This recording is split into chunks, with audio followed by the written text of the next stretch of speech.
Assalamualaikum warahmatullahi wabarakatuh. Bersama saya Laili Tutorial. Pembahasan kali ini yaitu mengenai subjek PPh pasal 21.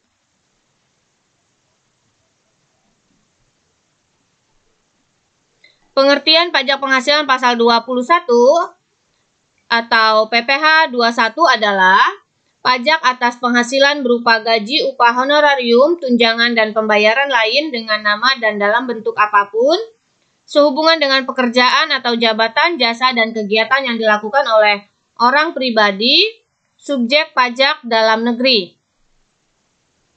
Pengertian PPh pasal 21 ini diambil berdasarkan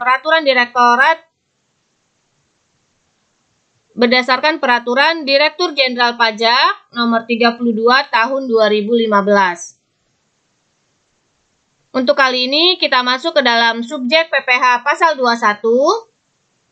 Subjek pajak merupakan orang pribadi atau badan yang dikenakan pajak sesuai dengan ketetapan yang telah diatur oleh undang-undang.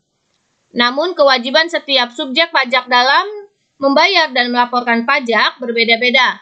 Begitu pula dengan hak-hak yang diperolehnya. Berdasarkan pemahaman tersebut, secara ringkas, subjek pajak penghasilan adalah orang pribadi harta warisan yang belum dibagi, badan usaha tetap atau BUT, namun hal tersebut masih dibagi berdasarkan domisili, yakni subjek pajak penghasilan dalam negeri dan luar negeri. Pemerintah menggunakan dua dasar hukum untuk menetapkan subjek pajak penghasilan. Yang pertama berdasarkan Undang-Undang Nomor 36 Tahun 2008 tentang pajak penghasilan. Lalu yang kedua, Peraturan Menteri Keuangan Nomor 215 Tahun 2008 tentang penetapan organisasi-organisasi internasional dan pejabat-pejabat perwakilan organisasi internasional yang tidak termasuk subjek pajak penghasilan. Adapun kategori subjek yang dikenakan PPh 21 ini seperti pegawai, bukan pegawai, penerima pensiun maupun pesangon, anggota Dewan Komisaris, mantan pekerja, dan peserta kegiatan.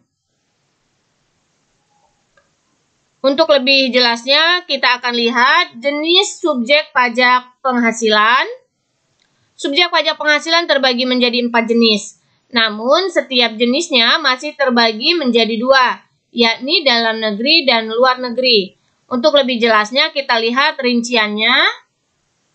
Yang pertama, jenis subjek pajak penghasilan yaitu subjek pajak penghasilan orang pribadi. Orang pribadi ini ada 2, yaitu dalam negeri dan luar negeri. Yang pertama, subjek PPh dalam negeri. Subjek pajak penghasilan orang pribadi dalam negeri adalah warga negara Indonesia atau WNI, atau warga negara asing yang bekerja dan memperoleh penghasilan serta berdomisili atau berkediaman tetap di Indonesia lebih dari 183 hari dalam jangka waktu 12 bulan. Selain itu, mereka yang berada di Indonesia dalam 1 tahun pajak dan mempunyai niat untuk tinggal di sini juga termasuk di dalamnya. Akan tetapi, tidak semua WNI atau WNA dengan kategori seperti yang dimaksud di atas sebagai wajib pajak penghasilan. Mereka tidak perlu membayar pajak penghasilan jika menerima penghasilan di bawah PTKP atau penghasilan tidak kena pajak yang senilai 54 juta per tahun. Jadi apabila penghasilannya kurang dari 54 juta per tahun, maka untuk WNI dan WNA yang tinggal di Indonesia tidak dikenakan pajak. Selanjutnya, subjek pajak penghasilan orang pribadi yang kedua yaitu subjek PPh luar negeri. Subjek pajak penghasilan orang pribadi luar negeri adalah warga negara Indonesia atau warga negara asing yang tidak berdomisili di Indonesia dan tinggal kurang dari 183 hari di Indonesia dalam jangka waktu 12 bulan. Selama itu mereka dapat berada di luar negeri atau menjalankan usahanya di Indonesia dengan pergi pulang. Namun selama mendapatkan penghasilan dari usahanya tersebut, wajib pajak orang pribadi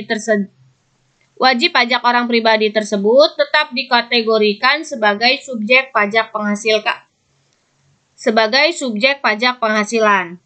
Meski begitu, bila menambah masa tinggal setelah 183 hari dalam jangka waktu 12 bulan, orang tersebut bisa mengurus penggantian status subjek pajak ke Direktorat Jenderal Pajak dan berhak memperoleh keuntungan seperti hak membayar pajak secara angsuran selama 1 tahun pajak.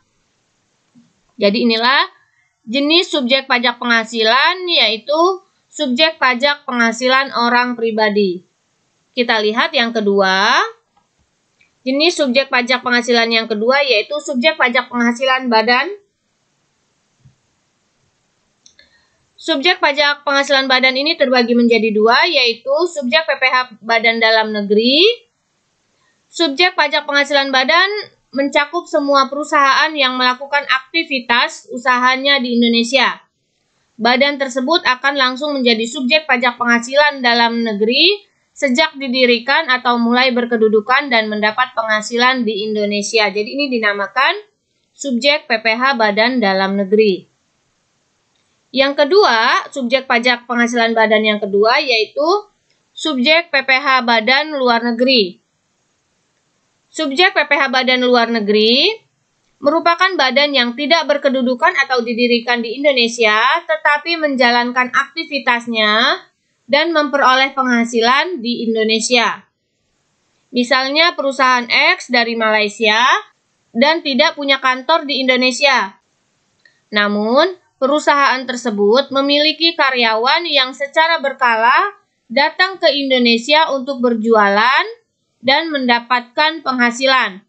Maka perusahaan X akan tetap menjadi subjek PPh badan luar negeri. Jadi inilah contoh dari subjek PPh badan luar negeri. Kita lihat jenis subjek pajak penghasilan yang ketiga, yaitu subjek pajak penghasilan warisan. Warisan yang belum dibagi juga bisa dikategorikan sebagai subjek pajak penghasilan. Namun ada syaratnya. Warisan tersebut harus berpotensi menjadi penghasilan. Contoh termudah adalah warisan berupa properti yang akhirnya disewakan. Karena memberikan penghasilan, warisan tersebut dihitung sebagai subjek pajak penghasilan. Lalu berkaitan dengan kewajiban perpajakan, baik kewajiban bayar pajak dan lapor pajak. Dari subjek pajak warisan, pelaksanaannya dapat diwakili oleh salah satu ahli waris, pengurus warisan, serta pelaksana wasiat. Jenis subjek pajak penghasilan yang keempat yaitu subjek pajak penghasilan badan usaha tetap. BUT juga menjadi subjek pajak penghasilan meski tempat usahanya tidak berkedudukan di Indonesia. Selama BUT tersebut melakukan aktivitas ekonomi yang memberikan penghasilan, maka akan dijadikan subjek pajak penghasilan. Adapun contohnya adalah aset berupa tanah, gedung, mesin, peralatan, gudang, dan komputer atau agen elektronik, atau peralatan otomatis yang dimiliki, disewa, atau digunakan oleh penyelenggara transaksi elektronik untuk menjalankan aktivitas usaha melalui internet. Jadi inilah 4 jenis subjek pajak penghasilan. Semoga bermanfaat. Terima kasih. Wassalamualaikum warahmatullahi wabarakatuh.